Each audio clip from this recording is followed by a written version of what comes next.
നോക്കട്ടെ നോക്കട്ടെ അതിന് കാരണവും ഉണ്ടാവുമല്ലോ അല്ലേ.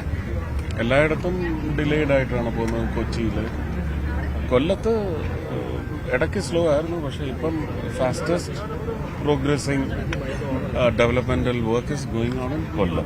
കൊല്ലത്തത് നമുക്ക് അപ്രീഷിയേറ്റ് ചെയ്യാൻ പറ്റുന്ന പേസിലാണ് പോകുന്നത്.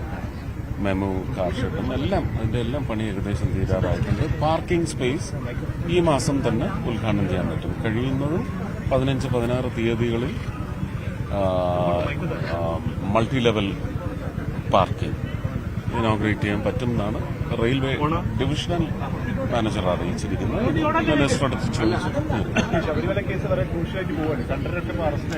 സ്വാമി ശരണം.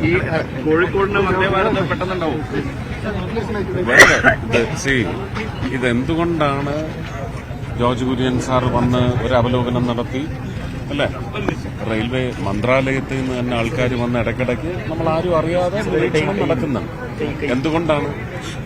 ഇത് പൂർണ്ണമായി സജ്ജമായാൽ മാത്രമേ നമുക്ക് കൂടുതൽ ട്രെയിനുകൾ, വന്ദേ ഭാരതിന്റെ ഒരു സർവീസ് ബാംഗ്ലൂരിൽ നിന്ന് വരുന്നതോ ചെന്നൈയിൽ നിന്ന് വരുന്നതോ അല്ലെങ്കിൽ ചെന്നൈയിൽ നിന്നുള്ള ഇപ്പോഴത്തെ ചെന്നൈയിൽ നേരിന് തന്നെ കൂടുതൽ സ്റ്റോപ്പുകൾ ഉണ്ടാകുന്നതിന് എന്തൊക്കെയാണ് സജ്ജീകരണങ്ങൾ കാസർഗോഡ് വേണ്ടത്, ഇതിന്റെ എല്ലാം പഠനം നടന്നുകൊണ്ടിരിക്കുകയാണ്. എല്ലാവർക്കും ഇത് ഡിവൈഡ് ചെയ്ത് ഡ്യൂട്ടി കൊടുത്തിട്ടുണ്ട്. അതിൽ എനിക്കും ഒരു കഷ്ണം കിട്ടി, ഞാൻ അതാണ് ചെയ്തത്. സ്വാമിയെ ശരണമയ്യ.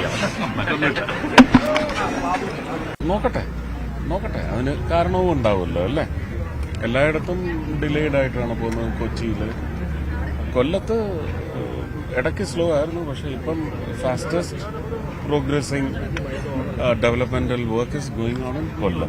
കൊല്ലത്തത് നമുക്ക് അപ്രീഷിയേറ്റ് ചെയ്യാൻ പറ്റുന്ന പേസിലാണ് പോകുന്നത്.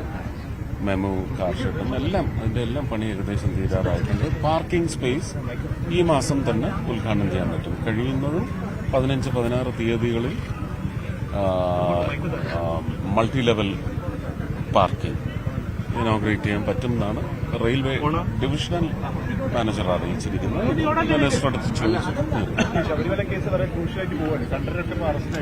സ്വാമി ശരണം.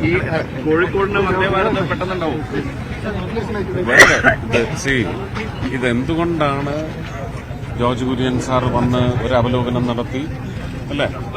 റെയിൽവേ മന്ത്രാലയത്തിൽ നിന്ന് തന്നെ ആൾക്കാർ വന്ന് ഇടയ്ക്കിടയ്ക്ക് നമ്മൾ ആരും അറിയാതെ നിരീക്ഷണം നടക്കുന്നുണ്ട്. എന്തുകൊണ്ടാണ്?